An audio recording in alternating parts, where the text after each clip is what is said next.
Jadi kalau saya karma baiknya nggak ketemu Yasa Singgih gitu ya sama Stephen Go, itu mungkin sekarang nggak jadi pengusaha. Jadi karena circle dan nilai ingin membahagiakan orang tua, gitu dulu kali ya. Oke, seru banget ternyata ini ada cerita menarik ya. Dan dari tadi Koyasa nih ketawa-ketawa terus nih kok. Mungkin boleh ditanggapi kok. Saya kalau karena sama teman jadi bawaannya pengen ketawa mulu.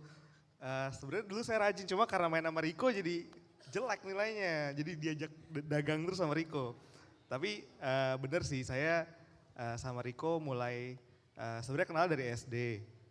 Dari kelas 4 SD, satu sekolah. Terus rumahnya juga satu komplek gitu. Terus SMP sempat nggak satu sekolah bareng, SMA satu sekolah bareng lagi. Nah pas lagi di SMA ini kita punya circle yang entah kenapa suka jualan lah gitu. Terus ya mungkin dari situ akhirnya keterusan sampai bahkan waktu itu kita juga di circle kita ini kita nggak ada yang mau kuliah, Nova. Itu agak lagi sesat lah pada saat itu, jangan diikuti. Kita nggak mau kuliah karena kita terlalu semangat berbisnis gitu. Cuma akhirnya udah tetap kuliah. Cuma ya sama sih sama Eriko tadi udah disampaikan. Karena pengen cari duit sendiri dan pengen bantu orang tua juga. Dan punya circle yang tepat juga gitu. Oke, berarti poinnya adalah tujuannya mau membahagiakan orang tua, lalu ditambah punya circle teman-teman yang juga tepat ya kok ya. Sehingga itu bisa jadi titik awal kita untuk bisa mengejar kesuksesan kita.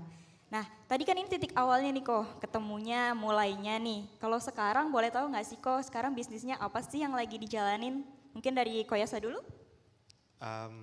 Jadi aku nama company-nya itu Fortius, kita jalanin beberapa merek brand lifestyle. Jadi ada bikin sepatu namanya Republic, terus bikin skincare namanya Naruko, terus kita juga punya satu digital marketing company namanya Bazel. Gitu. Oke, luar biasa sekali. Jadi teman-teman udah tahu kan brand-brandnya apa aja. Sekarang klik link belanjanya ya kok ya. Masukin keranjang yang banyak terus belanja. Sekalian berdana untuk saya gitu. Nah sekalian berdana buat Koyasa. Oke kita lanjut Koriko, sekarang Ya. bisnisnya lagi apa aja sih kok? Saat ini saya jalanin bisnis yang mempertemukan antara pemilik brand dengan orang yang mau mencari uang. Namanya dropshipaja.com. Tahun ini kita baru mengeluarkan satu brand perfume namanya Summer Scent untuk teman-teman yang membeli produk nih kebanyakan anak muda. Mostly kita sibuknya itu sibuk ngajarin orang untuk jualan online, kita siapin produknya sampai orang itu yang tadinya tidak punya penghasilan sampai bisa punya penghasilan. Kurang lebih seperti itu. Oke, sama nih kayak Koyasa tadi ya, Koriko juga punya nilai-nilai kemanusiaan. Tadi katanya, cie kata Koyasa ya, tadi katanya ingin mengajarkan orang-orang supaya mereka juga bisa sukses, juga punya penghasilan sendiri ya Ko ya. Luar biasa sekali kan narasumber kita hari ini, gak salah pilih deh. Boleh dong kita beri tepuk tangan dulu.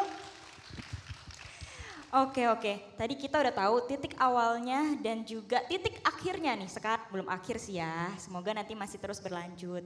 Nah kalau di tengah-tengahnya nih kok kan ada proses. Katanya kalau pengusaha itu biasanya pernah jatuh dulu katanya gitu. Pernah gak sih dari Koyasa dan Koriko sendiri pernah jatuh dulu nih sebelum sampai di titik ini? Mungkin dari Koriko dulu. Kalau jatuh ya biasa ya sehari-hari juga jatuh sih ya. Cuman memang semakin berat bisnis yang dijalani kan semakin sibuk, ya tetap penghasilan semakin meningkat. Biasanya masalah memang makin banyak. Dari hari kemarin di semua sisi dan tidak untuk dibandingkan dengan orang lain. Dan it's a never ending process. Kurang lebih gitu. Oke, kita beri tepuk tangan dulu untuk Koyasa.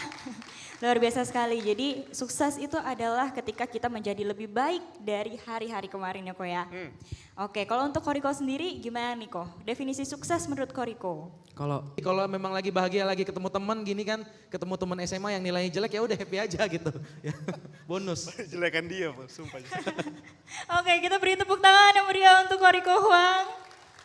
Nah, tadi nih kok, teman-teman tadi kita dengar ya katanya dari Koriko nih konsisten. Jadi yang dulunya itu ada keakuan, ingin pembuktian, tapi sekarang menjadi konsisten.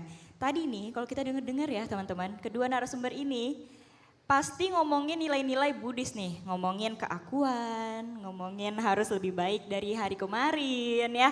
Kan kita tanya-tanya nih kok, kira-kira ada gak sih ajaran Buddhis yang menjadi pegangan untuk Koyasa dan Koriko dalam proses kehidupan ini? Riko dulu nih, Riko Buddhis banget nih Nov. Aduh. Nah, teman-teman tadi kita bisa ambil banyak banget insight ya dari Koriko tadi bilang mengenai konsisten, lalu mengenai ketidakadaakuan. Jadi kadang kalau kita anak muda ya kok biasanya kan kalau misalnya kita apalagi sukses gitu ya, punya bisnis gede, dikenal banyak orang, biasa kan kita jadi star syndrome yang tadi Koko bilang. Kita jadi lupa sama dunia apalagi untuk ngembangin batin ya kan. Nah tadi kita dapat insight dari Koriko bahwa itu juga perlu kita perhatikan. Lalu kita juga dapat insight baru kalau praktek meditasi nih udah dibuktikan ya sama Koyasa. Jadi teman-teman anak muda termasuk saya yang agak-agak males meditasi ya karena pegel, mungkin boleh kita coba untuk belajar meditasi. Aku ngerasa gini Nov, kita itu sebagai umat Buddhis kita tuh sering kali take it for granted. Kita nggak menyadari betapa luar biasanya ajaran yang kita praktekkan di wihara tiap minggu. Padahal itu lagi booming di luar sana. Orang-orang di luar sana ngomongin healing, gimana ya supaya bisa healing, ngomongin mental health. Setiap minggu tuh kita udah latihan itu loh padahal di wihara. Latihan Betul. kembali ke nafas, latihan meditasi. Cuma kita take it for granted, kita nggak menyadari itu berharga. Nah jadi ya memang kadang harus ada moment of truth-nya dulu nih. Nah moment of truth aku tuh pas aku lagi ngerasa terpuruk, ngerasa down, gue stres parah nih sampai nggak bisa tidur.